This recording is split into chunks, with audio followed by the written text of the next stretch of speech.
So Jerry Lewis is in the Hall of Fame. Oh, okay. So Go ahead. let's wrap I'm up sorry. on Carol Burnett. Tim, how did you find out the show was going to end, Carol Burnett Show? We went to dinner one night, and Carol had asked us to come to dinner, and she said, I have something to tell you. And she said that this was going to be her last year, and that I guess we were about a month away from doing the last show. And she had a tear in her eye, and she said, excuse me, and she left the table. And I said to Joe, her husband, I said, okay, here's the plan. We tell everybody that she went nuts. We put her in an insane asylum, and we continue to do the show. Would that be okay? And they never went for it. So the show went off. Did you think of anything amusing that No, you said? no, to basically, no. That's it. Were you surprised?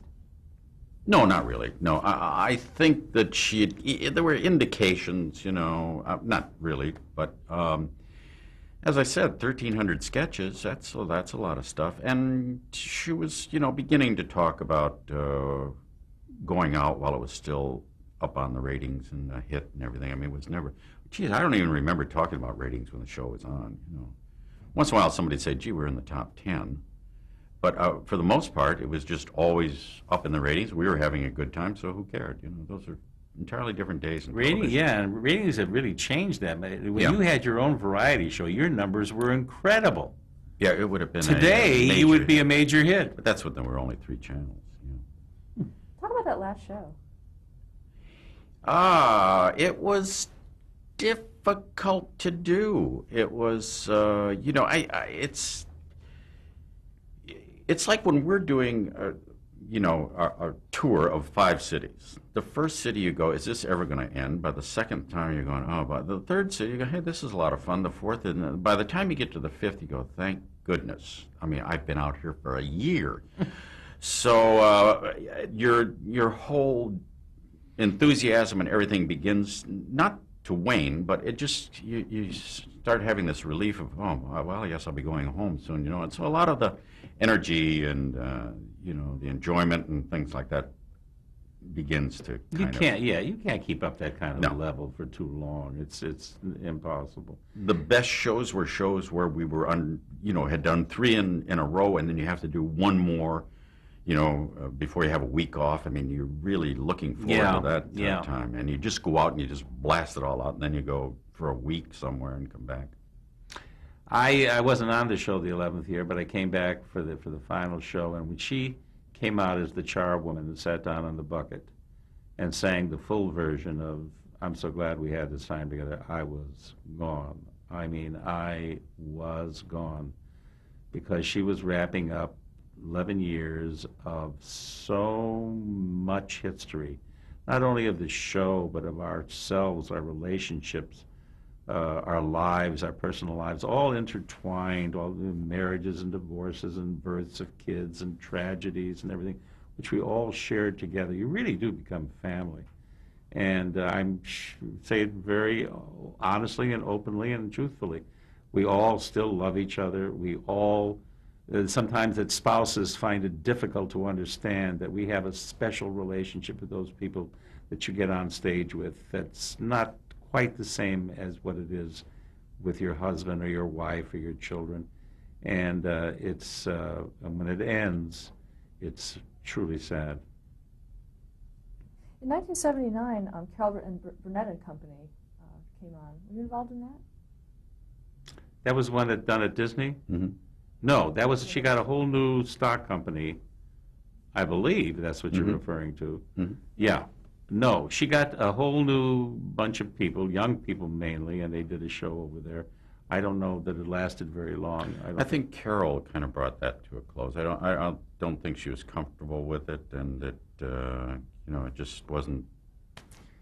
Again, you're taking a lot of the elements of what she had and trying to recreate a new show that. I don't think you can go back home again in that sense. I think once you try to, it was so good, and you try to recreate it. And when we did our first reunion special, which was #1 of the ratings, which was one of the highest rating shows they'd ever had, and the 4th highest of that year. That was because it was a reunion, and we showed clips. Now, we also did live sketches. So I was down in editing with Carol and her producer, and they're trying to edit these sketches that we've done. And I said, this is crazy. These sketches aren't as good as the clips we're showing. Why would we do that? Why would we show ourselves in a lesser light? So we eliminated all the sketches, just kept it to our spontaneous conversation and our commentary about the clips. You can't try to recreate it. I don't think so. Why don't you guys do another show? Oh, it would be that. No, it wouldn't be. It wouldn't be at all. It would take you a while to get into the groove. You may be able Yeah, to but do we're it, all yeah. changed. We're Oh, different. yeah. We're older. I mean, I can barely walk, let alone take a fall. And the world has changed, and television has changed, and comedy has changed. I don't know that it would work today on Spend TV. a couple of minutes just knocking him over. You know, that would be fun to see. Hmm? What do you think is the legacy of the Carol Burnett Show? The legacy. I think the joy that the audience got out of the show, you know, I mean, we supplied it. They either enjoyed it or really enjoyed it. I think the legacy is the many, many people that come up to us and say, you know, gee, I grew up with you guys. I just, Saturday night was family night. Our parents would actually let us stay up late. They never went out on Saturday night. We were there for you guys and just loved every moment. Or I had to do something in school, so I did a character that you did on the show. Or, you know, to me, my contribution was the fact that an audience really enjoyed it. And that's a good point. It was, I think the legacy is the love and the memories that we have left behind that really did impact people's lives. I've heard people say that they didn't get along with their families, but that one thing that they could share was on Saturday night to watch our show together. And I think in a more professional way, I think we left the legacy of the variety show on television as if not being the best, certainly up there with the Gleasons and the Sid Caesar shows. And we left a very important legacy to television in terms of what the variety show was at its best. Talk a little bit about Eunice, the CBS special that you directed and starred in.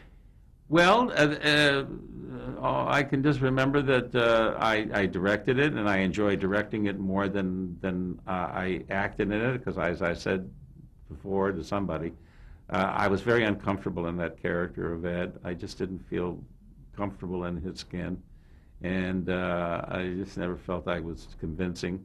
So I was terrified as an actor when I did it. I remember feeling, so nervous before I went on stage. I thought, oh, I'm going to blow it. I'll forget lines. But I enjoyed directing it, and I think I helped Carol and the other actors in making it okay. But as an actor, I was just terrified. I wish I wasn't there. And then Mama's Family. How were you involved in that? Well, it took all kinds of different lives. It was Carol's idea to tell Vicki, why don't you do Mama's Family as a series? And Vicki didn't want to do it, and then she did it, and then it became a hit, and then it went off, and then another network picked it off, and then it became a bigger hit, and then it went into syndication.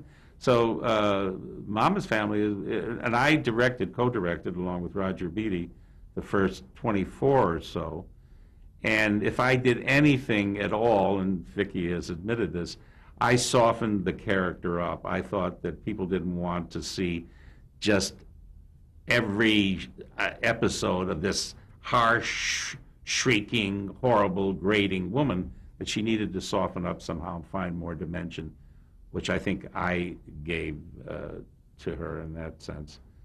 But Vicki is brilliant in it, and she tours now too, and plays clubs and performance art centers, and does Mama in her show. How long were you on the show? Did you last for the entire run? On the Burnett Show? No, I was. No, on the Mama's Family. No, I didn't. I just was there the first year or so, and I did that Alistair Cook kind of introduction to it. And then that was during one life. Then there was another life, and I wasn't a director anymore, and I didn't do the Alistair Cook thing anymore, and some other people took it over. Let's talk about the Tim Conway special. Was it Okay. 1970? There were several. I was like well, my license plate was 13 weeks because that's as long as the shows were going. They were always giving me things to do. The first series they gave me at CBS, it only went 13. All of my shows actually only went 13 weeks, but the first show that I put on was my Christmas show because I said by Christmas it'll be canceled. So I would like to have the Christmas show so I could show my family right away. So we came on in October and did the Christmas show. And by Christmas we were canceled, so I consider that brainstorming. Brilliant move. And then I just kept, I had one show canceled and picked up in the same day. Perry Lafferty said, I got to talk to you about this show you're doing at CBS. This is a whole other show. And he said, we're going to, it was an hour show. He said, we're going to have to cancel it. And I said, okay. I never got out of the chair. And he said, but we'd like to have you do a half-hour show. I said, could I go somewhere and just grieve for a moment about the other thing being canceled? He said, well, if you want to, you can go coffee or whatever. And I said, well, I really, So I did. It just went, just things kept, I have a very strange feeling about the business and dedication to the business. I just, if any time in my career somebody would have come to me and said, okay, that's it, you're through, get out of here, don't do anything more, I would have been satisfied.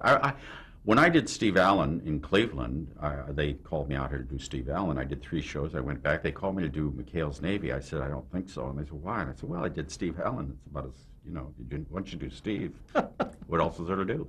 Because that was my favorite show.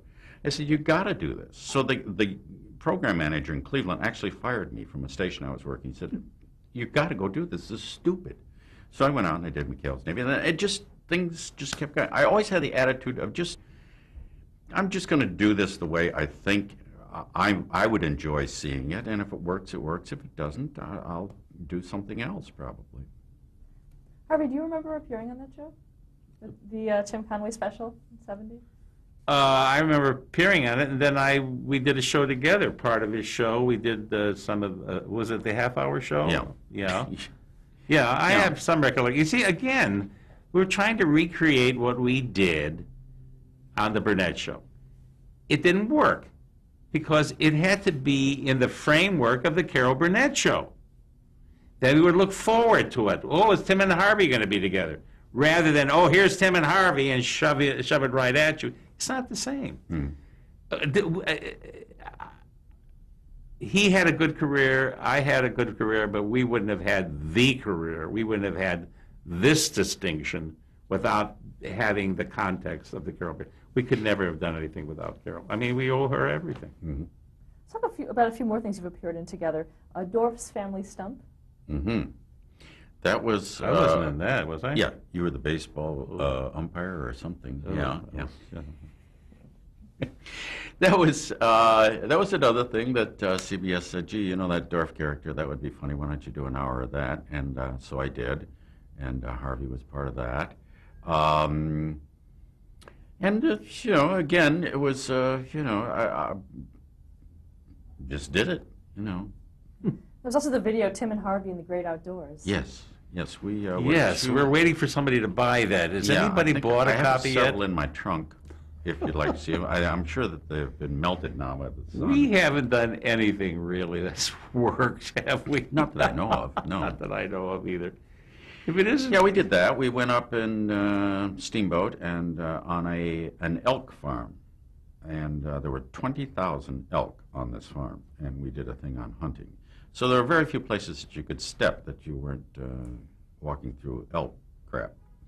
And a lot of that because of the flies and things. So we did that, and then that was pretty much it. We still have that if you'd like to purchase one. Isn't it wonderful that she has a list of all those wonderful things that we never worked. Want to forget? Yes. Now, there's some guest appearances in other series. Mm-hmm. Golden Palace. Yeah, we worked on that together. Was I on that? Yeah, Betty White. And, was it Golden Betty White? Palace? Yeah, Betty White. Yeah. It I was was a on that? takeoff of The Golden Girls. the Golden Girls. Yeah. Oh, yeah. You talked me Yeah. into that. Yeah. Yeah. I talked him into a lot of stuff. He doesn't want to do anything. I don't. And the Well, next thing I know- really, I don't want. I don't want to do movies anymore. I don't want to get up early, sitting around in a trailer. I don't want to do a sitcom where you come in and you do the thing for 50 times and stay there all night. You know, we were spoiled, as we've described to you. We did the show an hour and 12 minutes, and that was it. We were across the street at the bar getting bombed.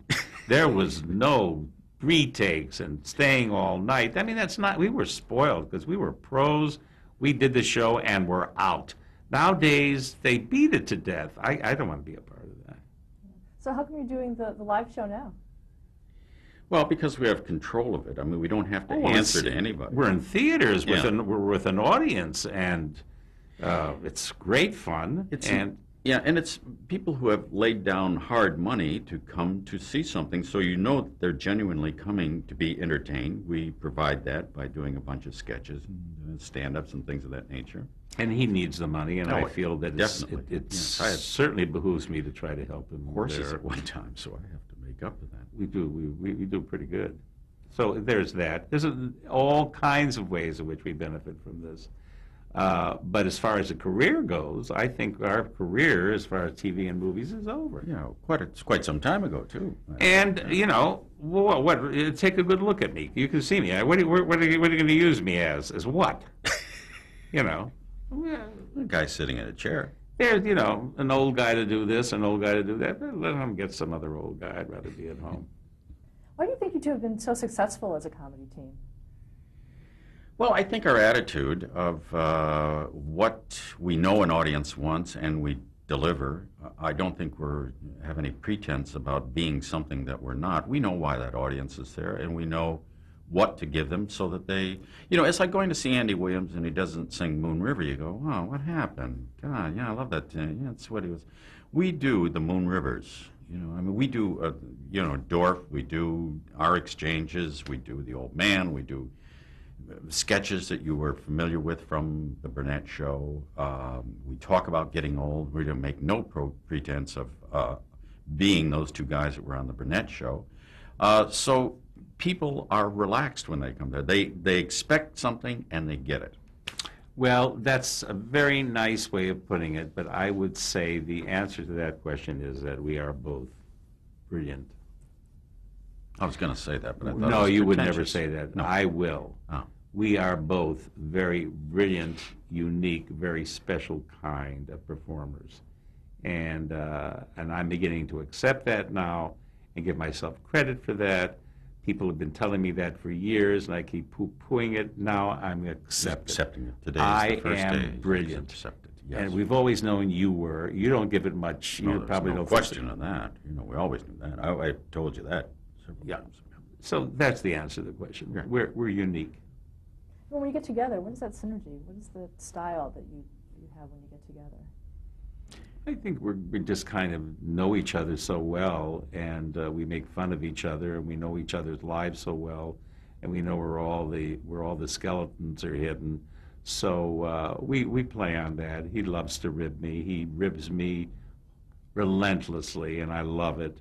And I don't dare do that to him because he's too sensitive. So I kind of spare him. But I'm invulnerable to his barbs. In 2002, you were inducted into the Television Academy Hall of Fame. Yes. What did that mean to you? It's quite an honor. It really is. You know, you don't realize these things when, you know, when they're happening to you. I mean, even when you're winning Emmys and things of that nature, it's winning Emmys. I think some of the times we got Emmys just because of our acceptance speeches that people thought that they were amusing. You know, I mean, we were nominated one year, and it was Red Fox who was reading the nominations, and he said, the nominees are Tim Conway for the Carol Burnett Show. I got up and went on stage. And Red is looking at me like, you know, he hasn't announced the winner yet. And he said, and also nominated Harvey Korman for the Carol Burnett Show, and he got on stage. We're standing there, and Red's going like, he couldn't figure out why we would be up there. And we said, well, you know, if we win, we're here already. You don't have to waste a lot of time with that applauding and playing and that thing. And we both lost. Actually, Chevy Chase won, so we had to sit down. So I think, you know, we had we were Peck's bad boys, I guess, but not purposely. I mean, we didn't destroy anybody or hurt anybody or, challenge anything. I'm going to stay up here, I mean, we're horsing around and had a wonderful, wonderful run. Yeah, you in the can't business. take everything seriously. Yeah, you my have to God. break the mold. One day at the Pantages, I won the Emmy. He was always up. We were always up against each other.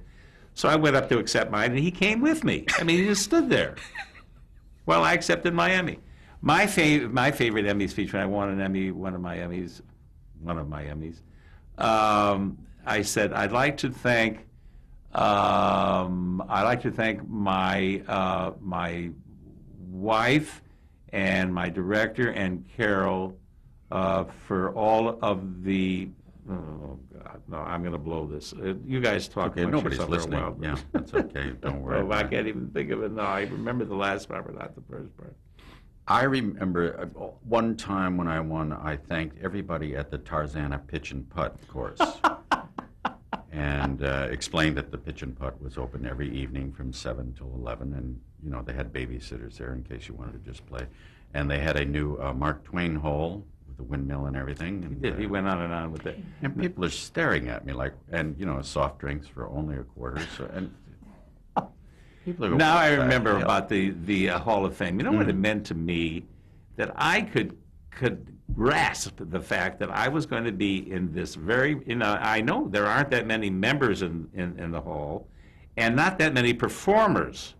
I think they're 40 or 50 only, I think. Mm-hmm. And I said, we are going to be amongst Jackie Gleason, Johnny Carson, Lucille Ball, Carol Burnett, these giants, and that we are amongst them. That really kind of blew my mind a little bit. That really was something to be in that company. Yeah, back to the Emmys. There was an Emmy award that you didn't attend, right? That you won, and I didn't.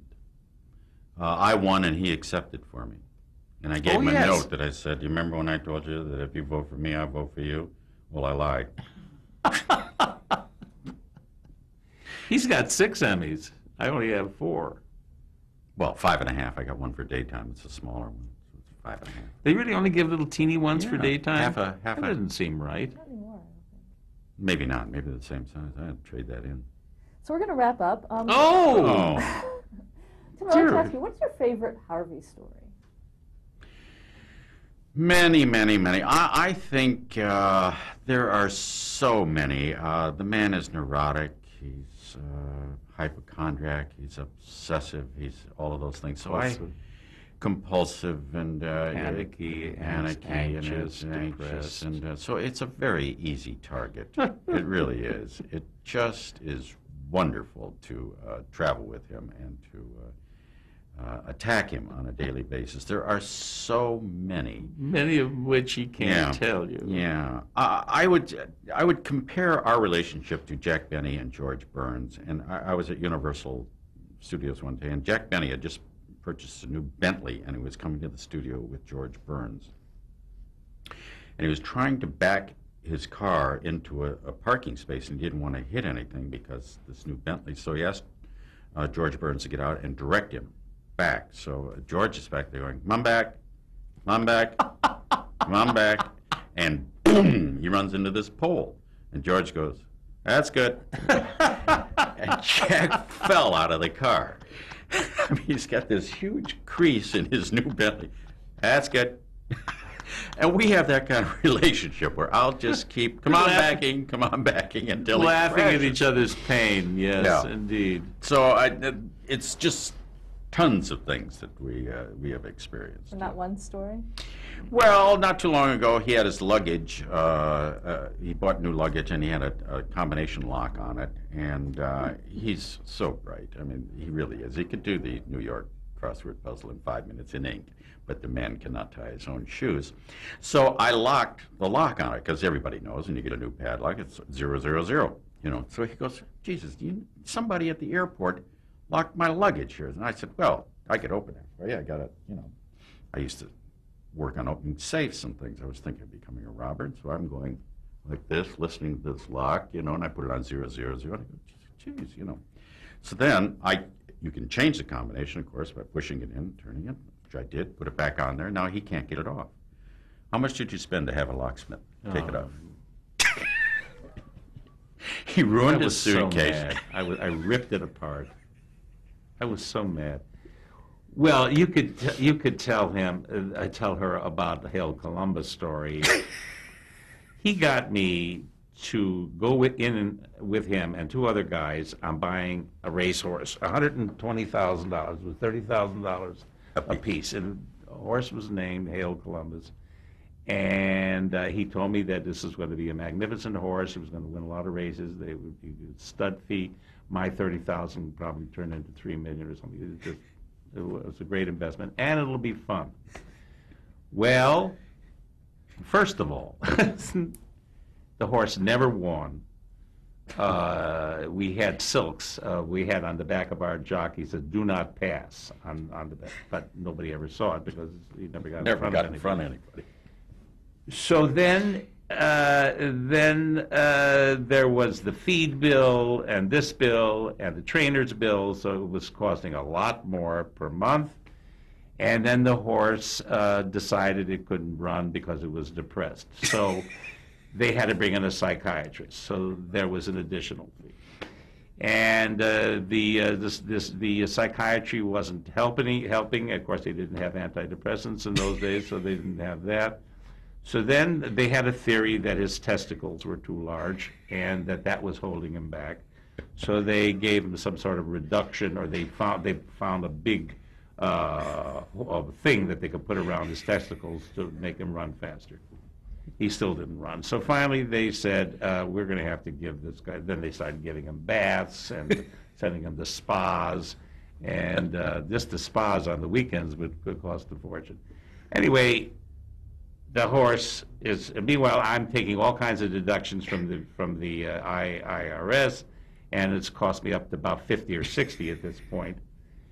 Now he comes and says to me, "We're going to sell the horse, and we're going to get our money back." No kidding. Say, come to. We went to that horse place in Burbank where they ride all the horses, and there's a horse standing there. I found this very, very, very rich Australian man who wants to buy this horse for his granddaughter. And we're all standing around, our other two partners, and there's the horse, and there's the Australian guy. And he says, "I'm ready to give you $120,000. Whoa, I said, we're getting our money back.